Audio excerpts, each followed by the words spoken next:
Hello everyone, especially Steamians from steamit.com. This is Colonel. I'll be doing a presentation on an infographic for symbolism about the four elements that I call the elemental quaternity. There is symbolism for understanding consciousness that has been projected onto aspects of reality, or even unreality. We can project aspects of ourselves onto things that are imagined and don't actually exist in an attempt to create meaning and provide an answer to fill a gap in comprehension. The symbols that we create are first derived from reality itself, because first there is reality, the primacy of existence. Second, there is knowledge of reality within the power of consciousness. And eventually, third, there is a symbolic construct of that knowledge from reality, like pictographs, words, and language. We can also create and invent any fantasy in our inner reality of consciousness and reference it through a symbol that doesn't actually represent a part of demonstrable reality. This will be a presentation on the four elements, and partially the sun, to demonstrate how symbolism and pictographs originated as part of our development in knowledge and communication. To create symbols, nature or reality must be observed so that the symbols reflect the natural science of observation in nature and its phenomena, processes, or systems. Symbols are used to communicate about reality. Thousands of years ago, symbols were created to reflect reality, either as a factual aspect of reality or imagined as a potential reality or unreality. Symbols were first engraved as pictographs, then abstract lines and curves that diverged from the directly reflected symbol in reality. Symbols are originally analogous references to reality through an image that represents reality. Later, symbols diverge from a direct representation of something in reality. The sun can be created into a symbolic image that elucidates various knowledge that corresponds to the sun itself, or to use the symbol to convey other meanings. The word sun is more abstract and more defined in meaning, with a limited scope of imagery associated with it, since it's not an image pictograph anymore. The word sun may invoke imagery within us, but the word itself is sun, and lacks the direct reflection of the sun in reality represented by a circle. Symbols are required to represent aspects of reality in order to communicate those aspects of reality. Different aspects of reality are represented through symbols. Anthropomorphism, personification, and projection all occur to represent concepts in relation to ourselves, hence, quote, gods and goddesses throughout many cultures and creation myths that share aspects we project onto them. There are masculine and feminine components we define as such, and these components are found in the gods as well as goddesses, personified in reference to ourselves and the dual nature of gender. Many ancient cultures had animal and nature deification symbolism through using the image of something else out there, outside of consciousness, the self, that we could more easily understand and use as a reference to ourselves. The following is a quote from a PDF I found years ago when I was doing research on this, called Sino-Platonic Paper, Foundation of Myth by Brian Peller, on page 3. Thus, there is growing evidence supporting the idea that early humans showed an early and sophisticated dependence on the sky for information. In fact, Krupp notes that it was inevitable that humans would look to the stars and constellations, for they provided, quote, practical services, timekeeping, season marking, calendrics, weather signs, concentrations of supernatural power, and symbolic containment of important cultural data. And I'll continue with my work. The anthropomorphism, personification, and projection of aspects of ourselves onto reality is done in order to make sense of ourselves in relation to things in reality that we can more easily reference for understanding. This is where the symbolism comes from, by trying to relate ourselves to reality in order to understand ourselves and reality. Think about it. Before abstract symbols were created, how would you try to communicate about the immaterial consciousness of self, of who you are, that is apart from your physical body? If you're already using symbols derived from existence, then coming up with something completely new and not seen before might be difficult to do. It's easier to use something you can point to in reality and use that as a symbolic frame to correspond to something else or other understandings such as self-knowledge. This is how basic communication started, through analogous correspondence in mythopoetic metaphors, allegories, and narratives. I posit that much of the symbolism reveals deeper wisdom about how to live life correctly, that is to say morality, and other self-knowledge. It was developed and encoded through esoteric symbolism in metaphor, analogies, allegories, and parables, using references to ourselves in reality in order to provide a comparative framework for understanding. The imagination to see images in our consciousness is either based directly on reality or on subjective concepts that aren't directly reflected from a grounding in reality. Subjective imaginations can try to provide answers through speculations, concepts, or ideas, but are simply belief for the moment, which may eventually be demonstrated to be true or false. Now we get to the main infographic in the four elements. One very old symbolic model is that of the four elements: fire, air, water, and earth. It starts from fire, goes up to air, down to water, and then down into the earth. The fire goes upward towards the air, and heat also rises from that source. There is also the light of the sun that produces heat when it makes contact with any object on earth. Stars also produce light. Fire is the upright triangle going upwards as heat goes upwards towards the air. Air is a triangle that's bisected to form the top portion. Then back down is the opposite of fire, which is water, with a downward triangle. And finally is earth with a bisected downward triangle. You can think of water evaporating from heat, either from the fire source or from the sun, that goes into the air, which then condenses into the clouds, and then water falls down from the cloud source. The fire represents our desires, which are what drives us.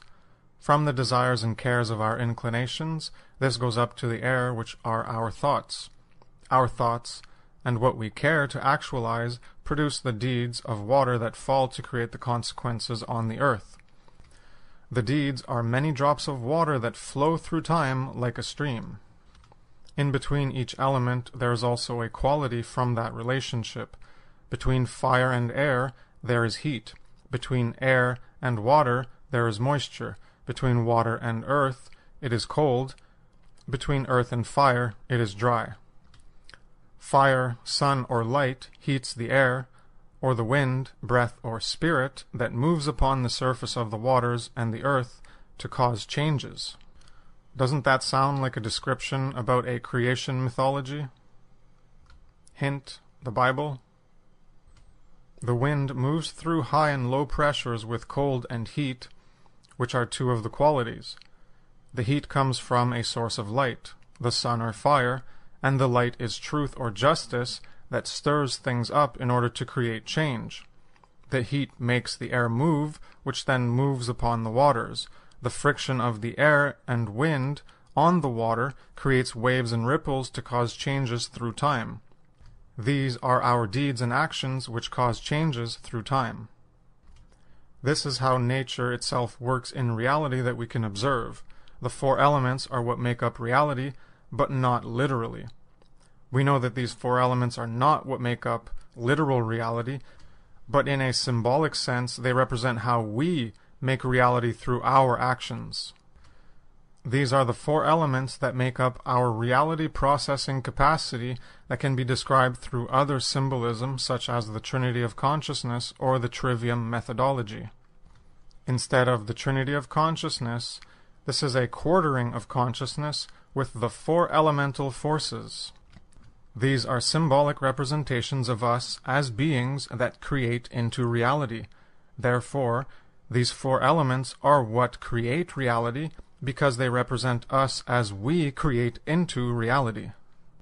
The ancient symbolism has lost its original meaning that was described through symbolic representation and analogous correspondence. Instead of understanding the rich symbolic metaphorical imagery that is being used to communicate an understanding about ourselves and reality, some people took and still take the symbolism in ancient narratives as a literal representation of reality that then could easily be dismissed by some people. The four elements were developed through a recognition of nature and the processes and phenomenon within existence. A basic method of trying to learn and also trying to communicate is through analogous correspondence, whereby one thing is compared to another to draw similarities or differences. The four elements not only represent natural observable phenomenon in nature overall, but also within human nature and how we create into existence. This represents how we as higher order consciousness beings create into reality. This is how the four elements represent reality as how we create reality. Truth is derived and verified from objective reality or existence, which are synonyms. Truth as a concept is a synonym for reality or existence of what is. By learning from nature and the science of reality itself, we can understand basic source symbolism that is derived as a reference and representation of nature. Looking at nature is how symbols like the four elements were created and then analogously corresponded to represent deeper meaning such as self-knowledge. First is reality, second is knowledge, and third are symbols to represent that knowledge of reality. The four elements are symbols to represent knowledge of reality, of how things work in nature, with fire, air, water, and earth going around in a cycle, and also how we do the same thing in a cycle with our thoughts, emotions, and actions, that is here represented as care or desire, thoughts, actions, and results or consequences that manifest in reality. Most people that talk about the symbols refer to the upward triangles as masculine and the downward ones as feminine, which is true, but they all have masculine and feminine qualities within them. The upright triangle is also representative of the phallus and erect penis as a symbol for the masculine desire for the feminine. The fire is masculine and is desiring to reach towards the air and feminine, which is symbolic of a higher consciousness than the opposite element of the earth, which is also feminine and masculine in quality. To bring validity to this gender symbolism, in ancient Egypt there were god and goddess siblings called Nut and Geb, Nut being the sky and Geb being the earth. In other mythologies, the sky is the father, while the earth is the mother. It depends on how you want to look at it, as symbolism is multi-layered with different applicable meanings to convey. Even within this symbolism of the four elements, there is the cyclical symbolism that has been described both in the dual aspect of nature and existence, as well as consciousness. But there is also another dual symbolic representation of higher and lower consciousness as expressed through the air and the earth. As we go from the fire of our desires to the water of our deeds and actions, going across horizontally, we then need to choose between another symbolic representation on a vertical axis between lower and higher consciousness. Higher consciousness is symbolized through the air because of the quote spirit, the breath of life, and also representative of the genitrix or feminine generative power to give birth. The air is unseen, as the quote spirit or consciousness is internal and is also unseen.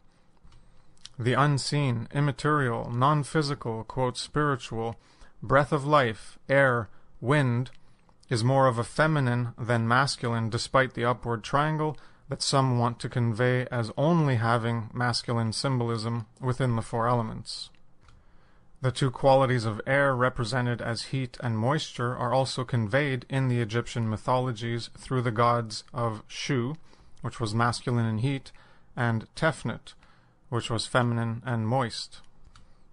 Tefnut was also associated with Ma'at, and being the spouse of Thoth, which I have talked about before. Tefnut was also representative of life and truth, as Ma'at and the feather of Ma'at was the symbol for truth and morality. In my work, I talk about how truth, and moral truth in particular, is the path to higher, realer, and truer life. The ancient symbolism conveys this meaning, but has been lost because people are always taking these ancient narratives and creation mythologies as literal, instead of taking it as deeper symbolism that conveys real-life knowledge we can use to improve the quality and condition of our lives. The air symbolism is also related to the bird symbolism that has been used in many ancient cultures and mythologies. The bird, wings, and feather is also representative of the sacred feminine, especially in ancient Egypt through many of the goddesses that had wings, such as Ma'at, who also used a feather to represent the air, which was the high element that was closest to the light of truth, represented as the sun, the main source of heat that enables life to exist on Earth. Despite the air being represented through an upward triangle and often being mistaken as mostly being masculine, it can be seen that the air is highly representative of feminine symbolism, as I have described. Air is more feminine than masculine. All the four elements have dual symbolic representations, depending on how one looks at the symbol. The symbols are reflected in nature. We are building symbols from knowledge that is derived from existence. Objective reality is the primacy of existence. Consciousness has power to affect and alter objective reality, but is not the primacy. Existence comes first.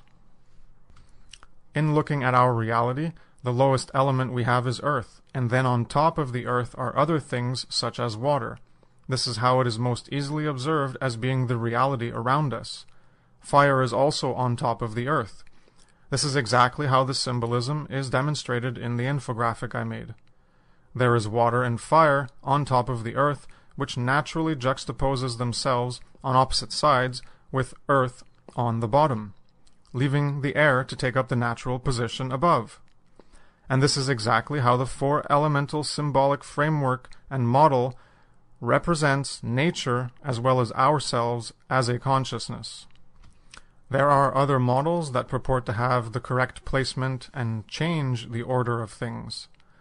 All you need to do to verify their positioning is to look at nature and existence itself as the source from which the symbols were originally derived in order to verify the accuracy of someone's model that is attempting to represent nature or existence. If there is a contradiction between the model and existence, then in all likelihood the model is flawed. I have another infographic here, and this is just to represent it in a circular way to demonstrate the order of the process. The symbols are larger and more visually represented to make it a bit easier to understand compared to the previous image. This is the conclusion, just a quick wrap-up, I guess, and a little bit of info on other symbolism that relates. The beginning of symbolism starts with reality. There is the basic daily sun cycle, and the four elemental cycles that underlies much of other symbolism. There are symbols referencing processes in reality through observation of reality. Further understanding of reality and ourselves can also be based on symbolism and be described. Regarding consciousness, the 4 points are used in the Quaternity instead of the 3-pointed Trinity of consciousness symbolism to demonstrate an understanding of how we are processing, generating, and creating into reality. The top 3 parts of the Quaternity of 4 elements is essentially the triangle of the Trinity of consciousness of thought, emotions, and actions, represented instead as desires and cares, thoughts, and actions and deeds. Understanding this, the 4 elements are likely the basis for other Quaternity symbolism. This was not part of the presentation, but the Quaternity symbolism is also found in the quartering of the squaring the circle, the 4 corners, 4 winds, 4 angels, 4 cherubim, 4 seasons, the 4 zodiacal signs, the 4 points of the cross, so the cross, the crossed arms, symbols of the dead, and the crucified one, the crossed one. Just as the imagery and symbolism in the narrative of how the divine crucified one is resurrected, we can also resurrect ourselves to be reborn, renewed, recycled, and reincarnated into a new version of ourselves in this self-transformation process of the elemental quaternity. We can change our desires, cares, and thoughts that result in different deeds and actions, which then result in different consequences or rewards that we create into reality. This is the symbolism that much of my main work talks about. Thank you very much for your time and attention. Have a nice day. Take care. Peace.